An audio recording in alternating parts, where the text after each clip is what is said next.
రక్షకుడును మన ప్రభునైన యేసుక్రీస్తు నామములో మీ అందరికీ హృదయపూర్వక వందనాలు.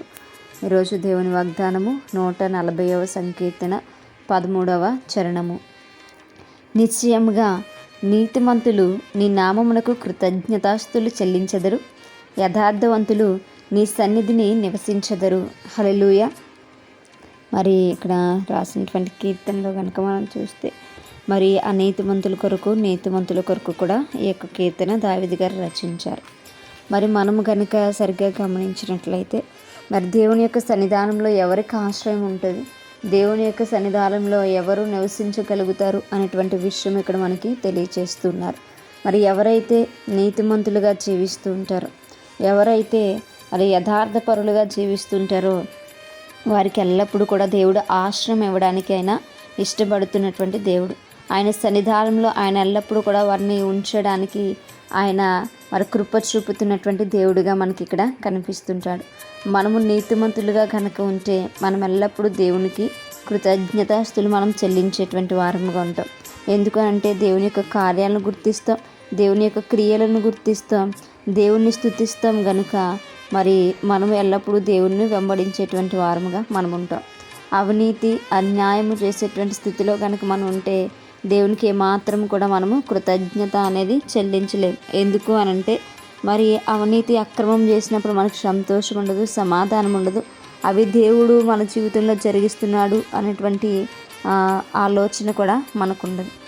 అయితే మరి నీతివంతంగా మనం జీవించినప్పుడు కొద్దిగా వచ్చినా సరే మనం సంతోషంతో ఇది నా దేవుడు నాకు ఇచ్చినటువంటి గొప్ప వరము అని చెప్పి మనం కృతజ్ఞతాస్తులు అనేవి మనం చెల్లిస్తూ ఉంటాం.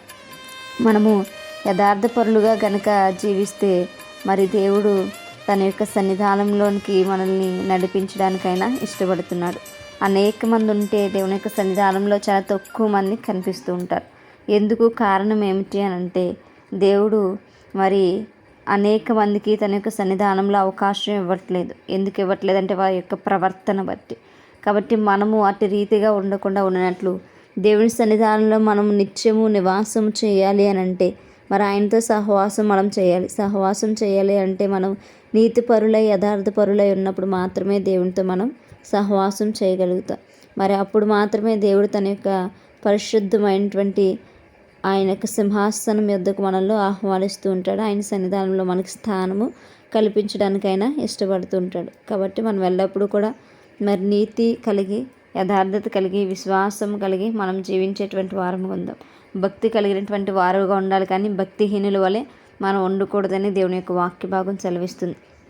మన భక్తి వలన ఆ దేవుడు ఎంతో సంతోషపడుతుంటాడు. మన ప్రవర్తన మార్చుకుంటే ఆయన ఎంతో సంతోషపడుతూ ఉంటాడు. కాబట్టి మనం ఎల్లప్పుడూ కూడా దేవునికి ఇష్టమైనటువంటి జీవితం జీవించుదాం, దేవునికి దగ్గరగా కలిగినటువంటి జీవితం జీవించుదాం. ఆయన సమీపంగా ఉన్నాడు కనుక మనము కూడా ఆయన దగ్గరకు వచ్చి ఆయన స్తుతించి కనపరచుదాం. అటువంటి కృపా దేవుడు మనందరికీ కూడా దయచేయనుగాక. ఆమేన్. ప్రార్థించుకుందాం. పరిశుద్ధుడా, మహాగణుడా, గొప్పవాడా యేసయ్యా మీకు స్తోత్రాలు. సర్వోన్నతుడా మీకు లెక్కలేని కృతజ్ఞతాస్తులను మేము చెల్లించుకుంటున్నాం.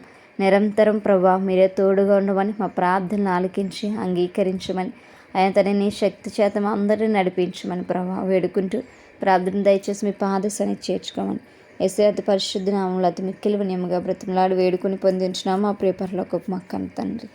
ఆమేన్. Praise the Lord everyone.